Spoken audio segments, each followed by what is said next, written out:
Ya comentábamos al inicio que estamos en el domingo 26º del tiempo ordinario, en este ciclo A dedicado al Evangelio de Mateo. La temática de todas las lecturas de hoy es la gran diferencia entre una religión cosmética, es decir, superficial, de apariencias, frente a una religión que verdaderamente nazca y transforme el corazón. Para meditar esto, la primera lectura que tendremos está tomada del profeta Ezequiel. Ya comentamos que el libro de Ezequiel tiene tres partes. Una primera, antes de la caída de Jerusalén. Una segunda, que es una serie de oráculos contra las naciones. Y la tercera, pues un mensaje de esperanza después de la caída de Jerusalén y la posibilidad de que el pueblo pudiese eventualmente recuperar el espacio del encuentro con Dios, el templo. El texto que hoy vamos a escuchar está tomado de la primera parte, es decir, unas llamadas de atención de Dios para evitar lo que parecía que se les venía encima, esta pérdida del lugar del encuentro con Dios. El mensaje fundamental de la lectura de hoy es la responsabilidad personal, desde la cual Dios revela, juzga la calidad de vida de cada persona. Entendiendo, por eso pongo entre comillas, juzgar, revelar, que entendamos, que podamos discernir, captar, quitarnos la venda de los ojos que a veces nos impide percibir nuestra vida y sus consecuencias con claridad. Se aparta de la visión anterior que encontramos en algunos textos de la Sagrada Escritura, y seguramente todos y todas los hemos escuchado, que consideraba que el castigo del pecado de una persona lo sufrían sus descendientes y por varias generaciones. Yo voy a castigar por tantas generaciones, ¿no? Como hemos dicho en otras ocasiones, la sensibilidad propia de una humanidad infantil que creía que había un vínculo directo entre una situación dura, difícil para una persona y alguna culpa moral, ¿no? Con el tiempo, la propia humanidad y desde luego desde esta experiencia religiosa se dio cuenta de que las cosas no son tan sencillas, tan superficiales. Ezequiel subraya que cada persona padece las consecuencias de su propio pecado. Y recordemos que pecado y egoísmo es lo mismo. Sufrimos las consecuencias de adorar nuestro ego. Y Ezequiel destaca que cada individuo tiene la libertad de buscar a Dios. Y es ahí donde empieza el proceso para sanarnos y liberarnos. Quien recapacita y cambia de actitud está en posibilidad de encontrar la vida verdadera. Tomado del profeta, si recapacita y se aparta de los delitos cometidos, ciertamente vivirá. El salmo responsorial que nos acompaña este día es el 24, un salmo alfabético, estos que empezaba cada renglón con la letra del alfabeto hebreo en orden. Los contenidos de este salmo son sapienciales, es decir, recomendaciones prácticas para una buena vida. La vida se presenta, por lo tanto, como un camino que debemos recorrer y quienes se dejan guiar por Dios llegarán a buen término. Además, gozarán el trayecto, porque no es solamente el final, sino este proceso de crecimiento e integración al que Dios nos invita. Además de conducirnos, Dios nos enseña, nos forma. Recordemos que enseñar no es lo mismo que informar. El que de veras enseña también ayuda a transmitir el arte de aplicar eso que se transmite a la vida cotidiana. Si lo dejan, Dios devuelve a los pecadores el camino de la vida. Así se manifiesta la bondad y rectitud de Dios. Y de ahí está tomada esta estrofa que nos va a acompañar, la antífona, que es: descúbrenos, Señor, tus caminos. La segunda lectura, continuamos con nuestra reflexión de esta carta de Pablo a los filipenses. Recordemos que, ya lo comentábamos la semana pasada, ¿quiénes eran estos filipenses? Habitantes de una ciudad que fue capital imperial, la capital imperial de Alejandro Magno, venida a menos, ¿no? Pero la alcurnia, ¿no? Nosotros somos nobleza antigua, nosotros somos, etcétera. Y Pablo se da cuenta de que esto que aparentemente podría parecer sencillo o sin demasiado problema, realmente les estaba haciendo un daño irremediable. Les daba una seguridad falsa que les impedía abrir su corazón herido a la presencia sanadora de Dios. Pablo que deja claro que lo que le da valor y sentido a la vida humana es el amor de Cristo, que se entregó para darnos vida, capacitándonos para dar vida a quienes amamos, entregándonos de la misma manera que lo hizo Él. En la lectura de hoy, Pablo inicia exhortando a sus destinatarios a cultivar en ellos mismos los mismos sentimientos de Cristo. El seguidor del Señor se sabe pobre y humilde y en eso ve una bendición, una capacidad de abrir el corazón para ser amado y aprender a amar. Incluye un bellísimo himno cristológico que nos hace recordar los cánticos del siervo sufriente de Yahvé de Isaías. Tomado de ahí, se vació a sí mismo, tomando la condición de siervo. Y así llegamos a nuestro Evangelio, el Evangelio de Mateo, ya muy avanzado, capítulo 21, pues domingo 26º del tiempo ordinario. Esta invitación a meditar si nuestro seguimiento del Señor es de palabra o de hecho.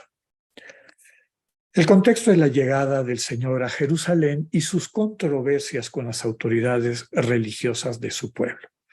Acaba de pasar la acción simbólica de la purificación del templo, que pretende denunciar la perversión de la religión institucional de su época. Han convertido el templo, es decir, la casa de oración, de comunicación con Dios, en una cueva de ladrones. Sigue el relato de la higuera estéril, que maldecida queda totalmente seca. Recordemos que la higuera era uno de los símbolos del templo. Está diciendo, o está profetizando esta próxima extinción del culto en el templo, un culto estéril a los ojos de Dios. Luego las autoridades religiosas le preguntan al Señor qué autoridad tiene para decir y hacer estas acciones. El Señor los invita a que se posicionen frente al mensaje de Juan el Bautista. ¿Están ustedes en condición de convertirse? ¿Están abiertos a esa conversión? Al rehusarse a contestar, pues el Señor también les dice, yo no les voy a decir qué autoridad es la que tengo para hacer y decir lo que hago. Así llegamos al texto de hoy, que sin este contexto es difícil entender correctamente. Ante la dureza de corazón de los piadosos, observantes de esta que describíamos como una religión cosmética que se preocupa de la apariencia, del qué dirán, del exterior, basada en méritos y privilegios, pero incapaz de transformar los corazones y las conciencias, el Señor subraya que a los ojos de su Padre no es el discurso, sino la práctica lo que cuenta. Los sumos sacerdotes y los ancianos del pueblo mantienen un discurso y apariencia religiosa que en el fondo es superficial, pero en realidad están lejos de Dios. Dios es misericordia. Le dicen que sí a Dios, como aparece en la parábola que vamos a escuchar, pero sus vidas son un rotundo no al proyecto de amor de Dios. En cambio, personas cuyas vidas parecen un no, como los publicanos y las prostitutas, ahora, conmovidos por el amor incondicional de un Dios que viene en su búsqueda, se han abierto a darle un gran sí a su proyecto de comunión. En resumen, un sí superficial que esconde un no radical contrasta con un no superficial que no ha alcanzado a destruir el sí fundamental del corazón.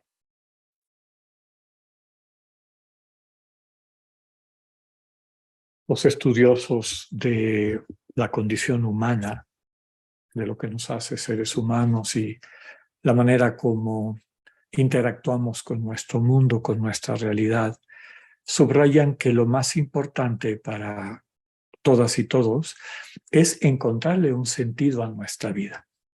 Que nuestra vida tenga un sentido que nos ayude a tener una meta, a saber en qué dirección vamos, que vaya ayudándonos a tener una escala de valores.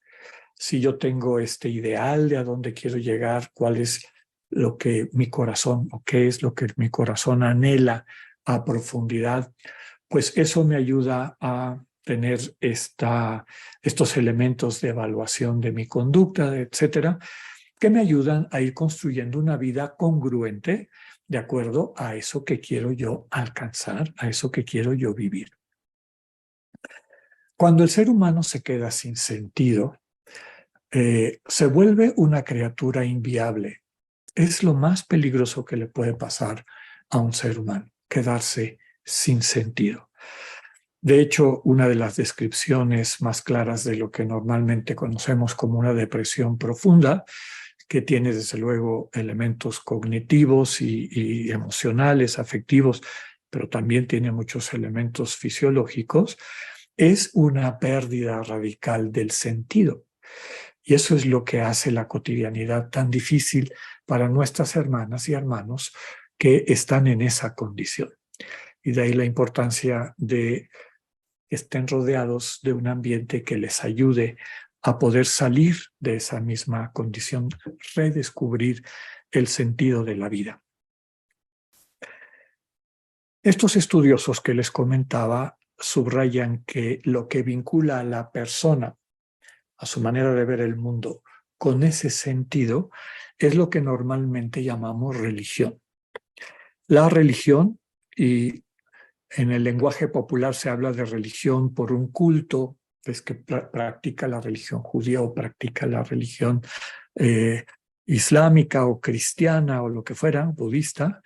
Eh, pero también hay personas que tal vez no practican ningún culto, no tienen una confesión, que es el nombre específico de quien practica un culto religioso, pero sí tienen una religión, porque alguien puede ser un ateo convencido, radical, etcétera, pero tiene un sentido de vida, que puede ser la ciencia, puede ser el dinero, puede ser el poder, puede ser lo que sea, y tiene una serie de prácticas, es decir, ordena su vida alrededor de eso que le da sentido, de eso que le permite levantarse todos los días con una meta clara y con gusto de hacerse cargo de esa cotidianidad y de llevar su vida en la dirección que le parece correcta.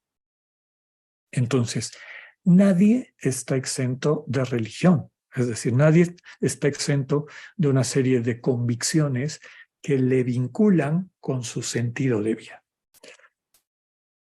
El Señor Jesús vino a este mundo para transmitirnos que el pretender encontrar un sentido de vida que no está vinculado a una relación interpersonal sostenido por el amor, o sostenida, perdón, por el amor, es una gran trampa. Es lo que puede destruir no solamente la vida del ser humano, quitarle el sentido último de su vida, sino hacer que ese proceso destructivo también afecte a otras personas, a la gente que le rodea. El sentido definitivo de la vida humana, lo más sublime, lo que nos hace ser quienes somos, con esa riqueza de ser imagen y semejanza de Dios, es nuestra capacidad de amar, de entrar en relaciones, es decir, de encontrarnos con personas en cuanto personas y descubrirnos mutuamente, captar el milagro infinito que es cada ser humano, que es cada persona, que es el misterio del Dios vivo, que también es persona. Esa es otra belleza increíble de nuestra fe. Podemos entendernos porque Dios nos revela lo que significa ser persona. Y en un círculo virtuoso podemos entender el misterio de Dios, porque conforme vamos creciendo en conocer lo que es persona, entendemos mejor el misterio de Dios. Cuando el Señor vino al mundo para transmitir, iluminarnos con esta revelación de que lo que nos hace humanos, el verdadero sentido de nuestra vida, es descubrir el amor, cultivarlo y vivir enamorados, como hemos dicho muchas veces, tuvo que luchar contra todas las otras propuestas de sentido que se encontró en la cultura, en el mundo de ese entonces, como sigue habiendo hasta el día de hoy. Tal vez la más difícil en aquel entonces de desenmascarar y finalmente de sanar a quienes están intoxicados por esa visión del mundo, es esta visión religiosa devota o piadosa, que bajo la apariencia de servicio de Dios, lo único que esconde es un servicio del ego, un paulatino endurecimiento del corazón y por lo tanto la incapacidad de descubrir el verdadero sentido de la vida, que es descubrir este amor como dinamismo y como parte central de nuestra identidad. Por eso subraya y denuncia muchas veces de una manera muy fuerte esta religión cosmética, una religión de apariencia, ¿no? Les encanta hacer oraciones largas, les encanta que los vean en las primeras filas de las sinagogas, etcétera. Pero por dentro son sepulcros blanqueados, es decir, sus corazones están muertos. Como hemos dicho, el amor en ocasiones se traduce en una manera podemos decir, suave, de acercarnos a las personas que amamos para consolidar su crecimiento y maduración en el amor, pero cuando estamos ante personas que están destruyendo su vida, por las razones que fueran, y llevándose muchísimas otras vidas de por medio, el amor también debe de ser fuerte, como hemos dicho en otras ocasiones. Debe desenmascarar lo que no es de Dios, lo que no está ayudando, aunque esté disfrazado de piedad, aunque esté disfrazado de devoción. Recordemos que devoción significa, tiene este sentido de amor a lo divino, ¿verdad? Tiene ese origen etimológico. Por lo tanto, la clave es aprender a ponernos en este camino de ir descubriendo un sentido de la vida centrado en las relaciones de amor interpersonales. Absolutamente todo lo que no esté vinculado a eso es trampa, sea la plata, sea el poder, sea la imagen, sea esta pretensión de ser perfectos, seguidores, en fin, ¿no? Estas visiones perfeccionistas de la religión que terminan endureciendo los corazones, como nos dice el texto. Ninguna religión está exenta de esto.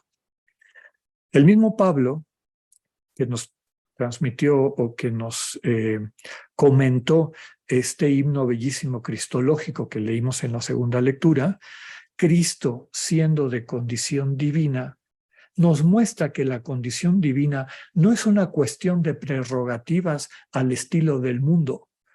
Dios, no es un rey al estilo de los poderosos de este mundo. No es un poderosote al estilo de los poderositos que hay en este mundo. El poder de Dios es este amor humilde, el amor de entrega. En algunas ocasiones han oído el término kenótico, kenosis, que significa vaciamiento y que es muy importante en la teología cristiana. Dios nos ama con un amor kenótico, es decir, Dios se vacía entregándosenos, regalándosenos, y en eso consiste el amor divino. Bueno, eso viene de esta lectura.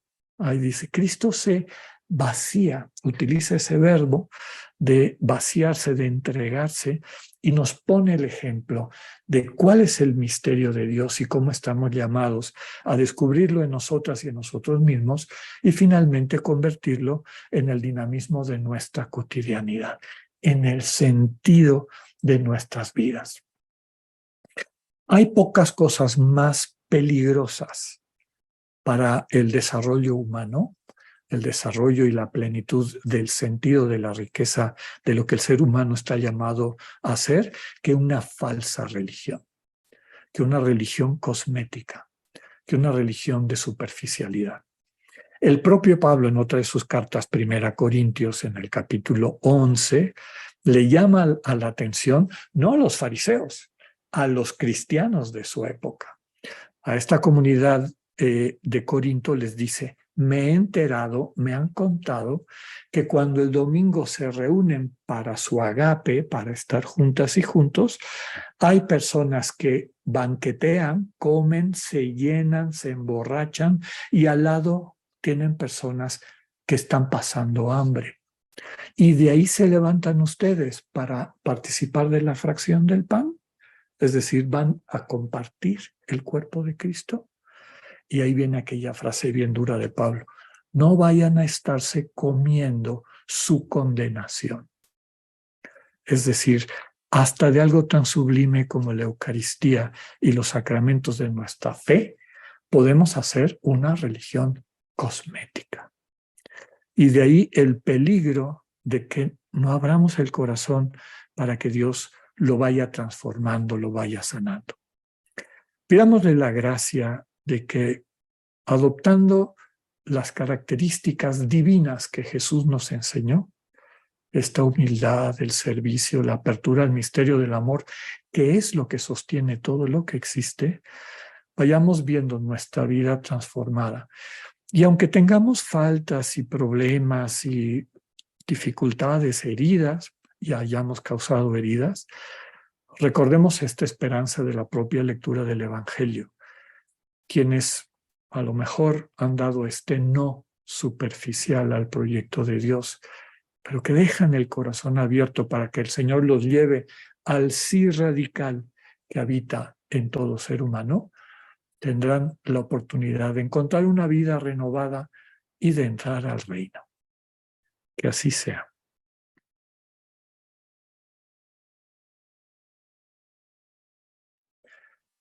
En esta semana, pidámosle al Señor que podamos diferenciar lo que es una práctica religiosa superficial de una apertura radical del corazón, que es lo que nos permite finalmente darle el sí definitivo a Dios. No nos fijemos tanto en nuestras faltas y pecados. Eso no quiere decir que los ignoremos, sino que no pretendamos nosotros cambiarlos, sino ponernos en las manos de aquel Dios que puede hacer las cosas nuevas. Acude al fondo de tu corazón, deja que el Espíritu te vaya guiando a ese espacio de encuentro con Dios, donde Él te sanará las heridas de las cuales surgen muchos de nuestros nos superficiales. De tal manera que encontrándote con ese sí profundo que habita en ti, porque eres su hijo, eres su hija, eres su imagen, para que encontrándote con ese sí que habita en ti, lo puedas convertir en vida todos los días. Que tengan una excelente semana. Dios con ustedes.